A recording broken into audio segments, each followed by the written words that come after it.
जब भी आप ऐसे एनबीए में आए हैं तो मैं उसके लिए एक लाइन कहता हूँ, take the success in every ship. जब आप हर एक सिप को लेते हैं तो उसमें आप सक्सेस की तरफ जाते हैं।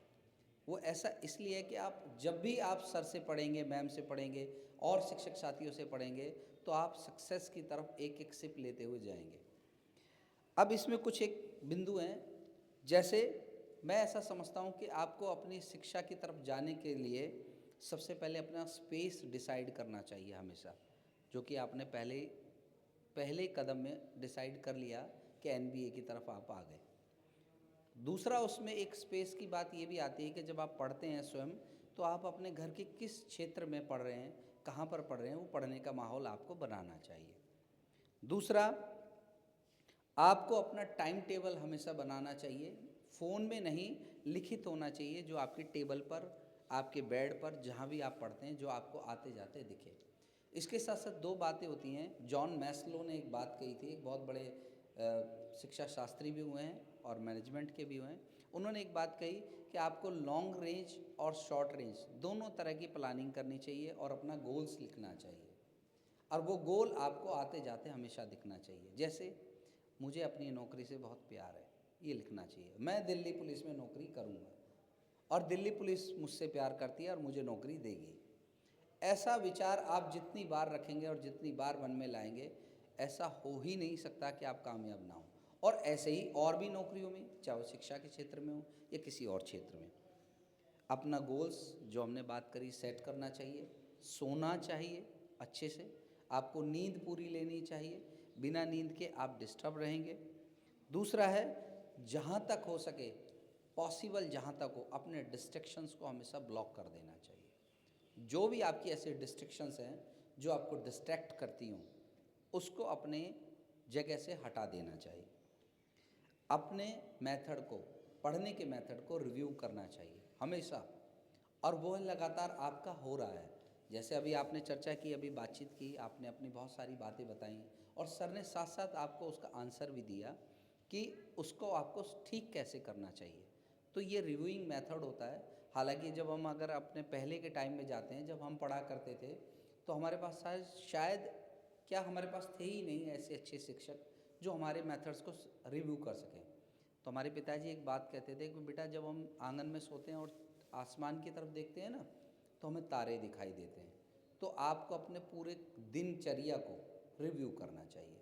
पर आजकल इतनी तरह की वो गई, अब जैन जी तो रहे नहीं, आप जैन बीटा में चले गए आप लोग, है ना, जैन बीटा में चले गए।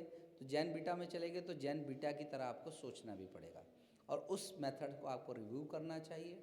और उसमें मैं जहाँ तक समझता हूँ, संजीव सर और मनु मैम आपका भरपूर सहयोग कर रहे हैं, और सारे शिक्षक भी। जहाँ भी आपकी प्रॉब्लम आती है, मुझे लगता है उसके लिए आप लोग अलग से सेशन लेते हैं और उस चर्चा को करते हैं। अगला आता है, thank you so much, diet आपको लेनी चाहिए। और सबसे लास्ट वन ये है कि आप हर घंटे के बाद 10 मिनट का जो ब्रेक करते हैं रिलैक्स करने के लिए अपने ब्रेन को, वो ज़रूर करना चाहिए आपको, वो आपके लिए बहुत ज़रूरी है। मैं, जैसा कि विनोद सर ने मेरे शुरुआत में वक्तव्य में कहा था कि मैं 28वीं जॉब पे हूँ अब। इससे पहले मैं साइंटिस्ट सी था डीआरडीओ में, तो वहाँ मेरे लिए थोड़ा सा कष्टकारी था। और जैसे मैंने अभी मालवा प्रदेश के बारे में बात करी, तो मैं मालवा में लगभग 2.5 साल काम करके आया हाई कोर्ट में। तो मैं हाई कोर्ट में वहाँ काम करता था, पर वो बेंच जहाँ जहाँ मूव करती थी, जैसे कभी ग्वालियर गई, कभी जबलपुर रही, कभी इंदौर आ गई, तो उसके बेंच के साथ आपको जाना पड़ता है। उसी तरीके से मैं जो ये कहना चाहता हूँ इसमें कि जो 28 नौकरियाँ मैं कर पाया, वह 28 नौकरी करने के पीछे सिर्फ़ और सिर्फ एक ही चीज़ थी जो मुझे लेके आ पाई, वो थी मेरी प्रैक्टिस, एक्सरसाइज।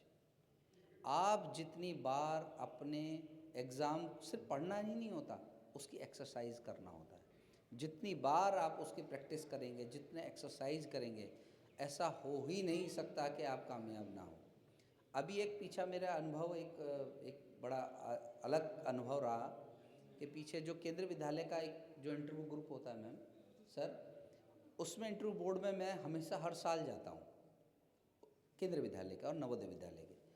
तो केंद्रीय विद्यालय के जो इंटरव्यू बोर्ड में हम गए, तो उस केंद्रीय विद्यालय के इंटरव्यू बोर्ड में नोएडा में लगभग 20 बच्चे वो आ गए जिनको हम कहीं ना कहीं हम उनसे मिले थे, या ऐसे जैसे आज आपसे मुलाकात हुई है। वो बच्चे आए। अब मेरे साथ थोड़ी सी ये है कि मैं अगर आपको एक बार देख लिया और नाम से पहचान गया तो वो मेरी मेमोरी में फिट हो जाती है, वो मैं भूलूंगा नहीं। तो जहाँ तक हम सहयोग कर सकते थे उन बच्चों का करा, और आज वो बच्चे एक जोधपुर में सिलेक्टेड है, अनंतनाग आपने सुना होगा जम्मू कश्मीर में, वहाँ सिलेक्टेड है, मद्रास में 4-5 बच्चे सिलेक्टेड हैं, महाराष्ट्र में हैं। तो जहाँ तक हमसे मदद हो पाई हमने उनकी मदद करी। इंटरव्यू बोर्ड में भी जैसे बच्चे घबरा जाते हैं, इंटरव्यू बोर्ड पे आते हैं तो उन्हें लगता है कि भाई कुछ अलग तरीके का अनुभव रहेगा, तो हमने उनको रिलैक्स किया और वही सवालों के बारे में बातचीत की जिनके बारे में हम आमतौर पे करते थे, जैसे आज आपसे कर रहे हैं। और मैं बहुत बहुत धन्यवाद करता हूँ संजीव सर का, मनु मैम का, विनोद सर का और सभी रिस्पेक्टिव टीचर्स का कि उन्होंने मुझे मौका दिया आप सबके साथ यहाँ पर सर को और सभी टीचर्स को सुनने का और साथ साथ आपके अनुभवों को भी जानने का। अगर मुझसे इस बीच में कोई त्रुटि हो गई हो तो उसके लिए मैं क्षमा प्रार्थी हूँ। समय कम है, समय का अभाव इसलिए है क्योंकि बात आपकी सुननी है, हमें अपनी तो कहनी है, पर असलियत में आपकी जो समस्याएं, मीटअप हमारा इसलिए है कि आपकी जो समस्याएं, जो आपकी चर्चाएं, जो आप समस्याएं फेस कर रहे हैं, उन समस्याओं का हम समाधान किसी और तरीके से करें।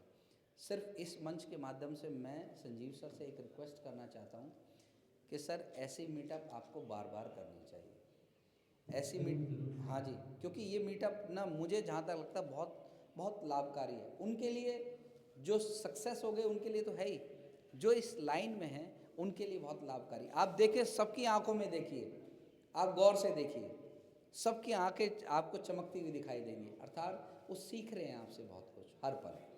तो आप इस निरंतर इस जो मैम मनु मैम ने या जिसने भी आपसे रिक्वेस्ट की कि आप पढ़ाना शुरू करें, मेरी हाथ जोड़ के आपसे विनती है, इसको प्लीज़ बंद मत करना, इसे चलाते रहना। जहाँ आपको समस्या लगे घर की, वहाँ हम उसके लिए हम हैं, वो हमें छोड़ दीजिएगा, आप अपना शिक्षण का कार्य पूरा करते रहें। बहुत बहुत धन्यवाद। इन शब्दों के साथ अपने आने को धन्यवाद।